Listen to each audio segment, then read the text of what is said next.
Le studio Biloba présente Bac de philo, révision express.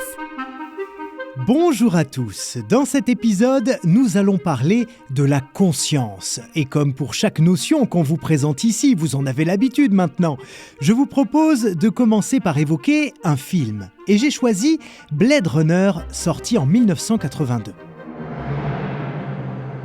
Dans ce classique de science-fiction futuriste, la plupart des animaux ont disparu à cause de la pollution et des guerres. Et pour répondre à ces besoins, l'humanité a créé des animaux artificiels, ainsi que des êtres humains faits de chair et d'os. Ces derniers sont appelés réplicants, et ils ignorent parfois qu'ils ne sont pas de véritables êtres humains, mais qu'ils ont été créés pour exercer les tâches que les hommes ne veulent plus faire. Je suis Decker, Blade Runner.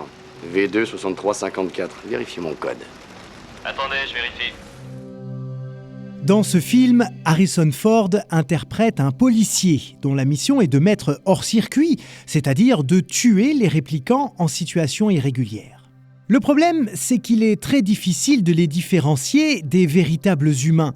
La seule méthode consiste à les soumettre à un test d'empathie, parce qu'ils ne sont pas censés en éprouver, justement, de l'empathie.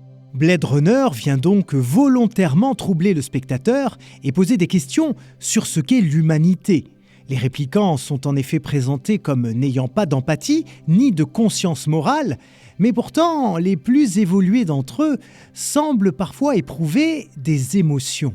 D'ailleurs, à la fin du film, un des réplicants déclame une tirade bouleversante désormais devenue culte, dans laquelle il fait le bilan de sa vie avant de se suicider. Écoutez. J'ai vu tant de choses que vous, humains, ne pourriez pas croire. De grands navires en feu surgissant de l'épaule d'Orion. J'ai vu des rayons fabuleux, des rayons C briller dans l'ombre de la porte de Tannhauser. Tous ces moments se perdront dans l'oubli, comme les larmes dans la pluie. Si les réplicants semblent alors être des hommes, c'est parce qu'ils ont indéniablement conscience de leur propre existence, et conscience que celle-ci va prendre fin. Mais alors, qu'est-ce que la conscience ? Le mot vient du latin cum scientia, c'est-à-dire savoir avec. C'est la capacité humaine de savoir que l'on pense lorsqu'on est en train de penser. Dans le langage courant, le terme renvoie à deux usages différents. Le premier, c'est la conscience morale, la fameuse petite voix, notre juge intérieur qui nous informe que ce que nous faisons est bien ou mal. On ne se débarrasse pas de sa conscience, mon fils. On vit avec. Et quand on arrive à être en accord avec soi-même, elle vous laisse en paix. Le second sens renvoie, lui, à la connaissance immédiate, spontanée. On dit qu'on a conscience de quelque chose pour dire qu'on le connaît, qu'on le comprend. On a conscience de soi. Mon obsession pour les automobiles propres et le fait que je ne fume pas, j'ai bien conscience que cela a pu vous heurter. Dans le discours de la méthode, le philosophe René Descartes cherche à établir une méthode philosophique permettant de parvenir à des idées dont nous avons l'absolue certitude qu'elles soient vraies. La première étape consiste pour lui à tout remettre en doute. Après tout, comment être sûr que le monde qui nous entoure n'est pas une illusion, que nos sens ou notre intelligence ne nous trompent pas ? Et sur ce sujet, je vous engage d'ailleurs à aller écouter l'épisode sur la vérité où nous parlons du film Matrix. N'oublie pas, je ne t'offre que la vérité, rien de plus.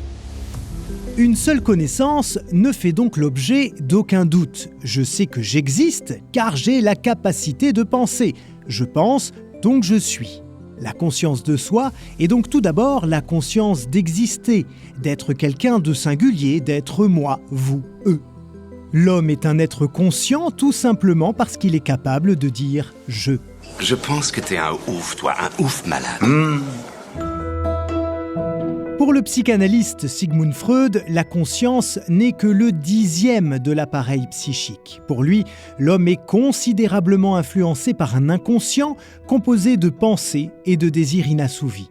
L'homme n'est ainsi pas tout à fait conscient de lui-même, la plus grande partie de son activité psychique lui étant parfaitement inconnue. Et là encore, je vous propose d'aller écouter l'épisode sur l'inconscient. Voilà, nous avons vu que la conscience était l'appréhension directe de nos pensées et du monde qui nous entoure, et donc la conscience de nous-mêmes et de notre existence. Mais comme je vous le disais un petit peu plus tôt, le terme de conscience a également un sens moral. La conscience morale est la capacité à savoir par soi-même ce qui est bien ou mal. C'est cette idée que nous avons sur l'épaule un petit ange ou un Jiminy Cricket, nous informant sur ce qu'il convient de faire ou nous culpabilisant lorsque nous faisons les mauvais choix. Tu sais donc pas que c'est pas bien d'être raciste, que c'est mal? On ne doit pas faire de discrimination raciale, c'est mal. Pour le philosophe Emmanuel Kant, l'homme agit moralement lorsque ses actes sont conformes à une loi universelle, c'est-à-dire valable pour tous les hommes. Nous allons ainsi contre notre conscience lorsque nous agissons contre nos règles morales. Et là, je vous renvoie au premier épisode de ce podcast sur la notion de devoir. Notons que ces deux types de conscience sont liés. L'homme a une conscience morale parce qu'il a conscience de lui-même, du monde extérieur, ainsi que du bien et du mal, évidemment. En d'autres termes, parce qu'il sait ce qu'il fait et ce qu'il devrait faire. Le film Blade Runner a d'ailleurs bien compris la relation existant entre ces deux consciences, la conscience morale et la conscience de soi et du monde qui nous entoure. Les réplicants sont d'abord présentés comme n'ayant aucune empathie. On se dit alors qu'ils ne sont que des machines, sans conscience.